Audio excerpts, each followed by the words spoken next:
For years, Fujifilm fans have been living in a strange kind of suspense. Not the fun kind, more like that refreshing the internet at 2 a.m. kind. Because if you're a street photographer, a documentary shooter, or someone who loves rangefinder-style cameras that actually feel like photography, there's one name that's been missing for way too long: the Fujifilm X-Pro. And now, in 2026, the quiet hype is turning into something louder, more serious, more dangerous. Because the Fujifilm X-Pro 4 is no longer just a dream camera people argue about in comment sections. It's turning into one of the most anticipated mirrorless releases of this decade. And not because of official press releases, but because of what's leaking out. Now, before we go further, let's make something clear. Fujifilm has mastered the art of silence. They don't tease. They don't hype. They let the community do it for them. And when rumors start sticking this strongly, it usually means one thing: something is cooking behind the scenes. And if even half of the leaks coming out are accurate, the X-Pro 4 might not just be another camera release. It could be Fujifilm's most premium, most emotional, most like a killer move yet.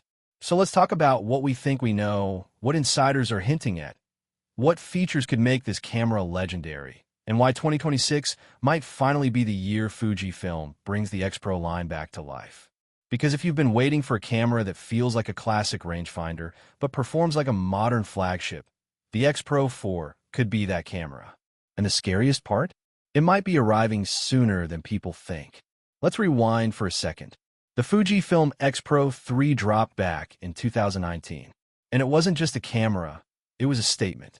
It had that titanium top plate, the hybrid viewfinder, the hidden screen that forced you to shoot more like film. Some people hated it, some worshipped it, but everybody respected it. And then, nothing. Year after year, Fujifilm launched winners like the X100V, then the X106, the XD line, the XH line, even medium format monsters and GFX, but the X-Pro line just vanished. And that's why the X-Pro 4 has become mythical. It's not just a camera people want. It's a camera people feel emotionally connected to. Because X-Pro shooters aren't buying specs. They're buying a feeling. They want that rangefinder layout. They want that quiet shutter. They want that street-ready body that doesn't scream professional camera. They want a tool that disappears in your hands so you can focus on the world. And if Fujifilm knows one thing, it's this: they don't sell cameras. They sell nostalgia with technology. Now here's where 2026 gets interesting. Leaks and rumors are pointing toward the X-Pro 4 being a big shift, not a simple upgrade. Fujifilm knows they can't just update the sensor and call it a day. The wait has been too long. Expectations are too high. If they release something boring, it could kill the X-Pro line permanently. So the rumored X-Pro 4 is being discussed like it's going to be a premium flagship rangefinder mirrorless camera. Not mid-range, not casual, premium. And premium in Fujifilm language usually means expensive. And honestly, it should be. Because the leaks suggest Fujifilm may go all in on three things: resolution, performance, and a legendary hybrid viewfinder. Let's start with what everyone is whispering about first: a possible 40-megapixel sensor. Now that number matters because Fujifilm already used a 40MP APS-C sensor in the X-H2. It proved that APS-C can deliver near medium format detail. It changed the game. So imagine that same sharp, detailed sensor, but in an X-Pro body. That's not just a camera. That's a street photography sniper rifle. 40 megapixels means you can shoot wide, crop deep, and still keep detail. That's massive for documentary shooters. That's huge for travel photographers. And for people who love Fujifilm colors, film simulations, and editing flexibility, this could be the perfect mix. But resolution alone isn't enough. What truly separates modern cameras is speed and intelligence. And leaks heavily point toward the X-Pro 4 being powered by a newer generation processor, something in the class of X Processor 5 or even beyond. And if that happens, this camera will be fast. Not retro, slow, and charming. Fast, meaning improved autofocus, faster readout, better burst shooting, improved face and eye detection, and much better video features. Then if video isn't the main focus. But here's the big twist. If Fujifilm is really targeting premium territory, they're not just updating internals. They're upgrading the soul of the camera, the hybrid viewfinder. This is the feature that makes the X-Pro line special. No other camera feels like this. It's part optical, part electronic. It's the closest modern digital cameras have ever come to being an actual rangefinder experience. And the rumor is Fujifilm may seriously redesign it. Not remove it, not downgrade it, upgrade it. More accurate framing, better overlay, cleaner electronic switching, possibly higher resolution EVF, faster refresh, better clarity. Because if Fujifilm nails the hybrid viewfinder upgrade, the X-Pro 4 becomes something truly rare in 2026, a camera that isn't just another rectangle with a screen. It becomes an experience. Now let's talk about the feature that might shock people if it's real. IBIS. In-body image stabilization. For a long time, X-Pro cameras didn't have it. Fujifilm kept it out to keep the body compact, simple, and true to the rangefinder style. But leaks suggest Fujifilm may finally add stabilization, possibly up to 7 or even 8 stops. And if that happens, the X-Pro 4 becomes unstoppable for handheld shooting. Street at night? Stabilized. Low-light interiors? Stabilized. Cinematic handheld video?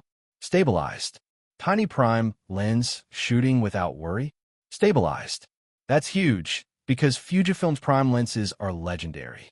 Pair IBIS with a small 23mm f/2 or 35mm f/2, and suddenly you have one of the most powerful and discreet street photography tools ever made. Now, if you're thinking, okay, this sounds too perfect, you're right. And that's why this camera is being treated like it's either going to be a masterpiece or it's going to break hearts. Because to do all this, Fujifilm must do something else too. Build it like a tank. People expect premium materials. Weather sealing. That satisfying dial resistance. That cold metal feel. That click of shutter speed dial like a luxury watch. And Fujifilm understands this crowd. X-Pro buyers aren't casual consumers. They're loyal. They're picky. They're emotional. They're the kind of people who notice how a button feels. They notice the texture of the grip. They care about the viewfinder window design like it's art. So the X-Pro 4's build quality might be one of the most important parts of the release. If Fujifilm goes magnesium alloy, titanium again, premium coatings, this camera won't just compete with Sony or Canon. It will compete with Leica. And that's the real rumor under the surface. Fujifilm wants to own that luxury rangefinder mirrorless space. Because Leica is expensive, iconic, and limited. Fujifilm can offer 80% of the soul, 120% of the technology, and half the price, while still being premium. That's a deadly combo. Now let's talk about the design changes people are begging for. First, the screen. The X-Pro 3 had that controversial hidden screen. Some loved it, some hated it, but it forced you into a film mindset. That was the whole point. The X-Pro 4 could go either direction. It might keep the film-first philosophy, or it might go practical. Most rumors suggest Fujifilm may return to a more normal screen, possibly a tilt screen. Not a full flip-out vlog screen. That wouldn't match the X-Pro identity. But a tilt screen for street and waist-level shooting? That would be perfect. Next, the ergonomics. People want slightly improved grip, more comfortable thumb rest, and better button layout without losing that minimal rangefinder style. Basically, make it more comfortable without making it uglier. Now here's another rumor that's quietly circulating, a new film simulation.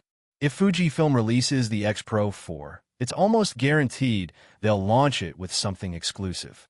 Fujifilm loves using film simulations as emotional weapons. It's not just color science, it's brand identity. Imagine an updated classic chrome, or a new documentary, film sim. Something that makes skin tones cinematic, shadows rich, highlights soft, something that screams magazine photo. If Fujifilm adds a new film simulation and keeps it exclusive, creators will lose their minds. Because it means instant viral comparisons.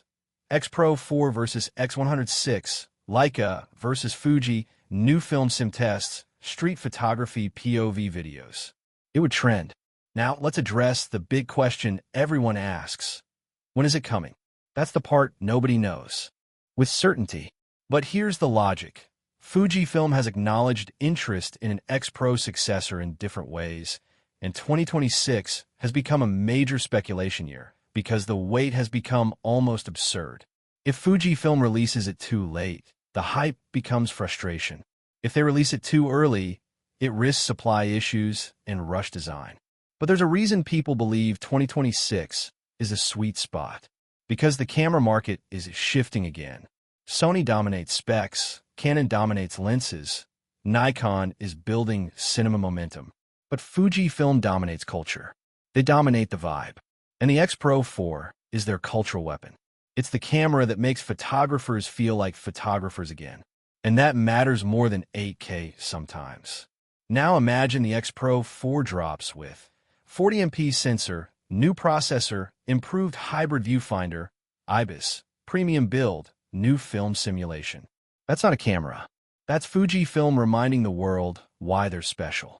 And it could instantly become the most wanted camera of 2026. But there's one more factor that could make or break everything. Price. If Fujifilm positions it as premium, this won't be cheap. We may be looking at a price that feels uncomfortable, especially to people who remember older Fuji prices. But Fujifilm knows something. People will pay for this camera. They pay for the X106 even with shortages. They pay insane prices for used X-Pro bodies. They pay for Leica vibes without wanting Leica limitations. So Fujifilm could price the X-Pro 4 like a luxury camera, and it will still sell. The only thing that could stop it is availability. And that's another rumor. Limited supply. If Fujifilm launches this with low stock, it will become the next X106 situation. Sold out everywhere, back orders for months, scalpers charging crazy prices. But scarcity fuels hype, and hype fuels viral. Now let's get real for a moment. Why does this camera matter so much? Because photography isn't just technology. It's identity. And the X-Pro line represents something rare in 2026. A camera for people who don't want to look like YouTubers. A camera for people who want to be invisible. A camera for people who walk streets, airports, markets, protests, weddings, alleyways, capturing real life without drawing attention. The X-Pro is a quiet camera for loud stories. And if Fujifilm brings it back with modern flagship power, it becomes the ultimate storytelling machine. And that's why the X-Pro 4 rumors aren't dying. They're growing. Because deep down, people don't just want Fujifilm to release a camera. They want Fujifilm to release hope. Hope that the industry still cares about photographers. And not just influencers. So here's what you should do right now if you're watching this and you're even slightly interested in this camera. Don't ignore it. Because if the leaks are real and the X-Pro 4 drops in 2026, the window to buy it at retail might be extremely small. The moment it's announced, the internet will explode. Pre-orders will vanish. And suddenly it will be out of stock everywhere. That's how it goes now. The X-Pro 4 isn't just going to release. It's going to hit like a cultural event. And when it does, you'll want to be ready. Because one day, without warning, Fujifilm will drop the first official teaser, and the entire photography world will stop scrolling. And when that happens, the X-Pro legend officially returns.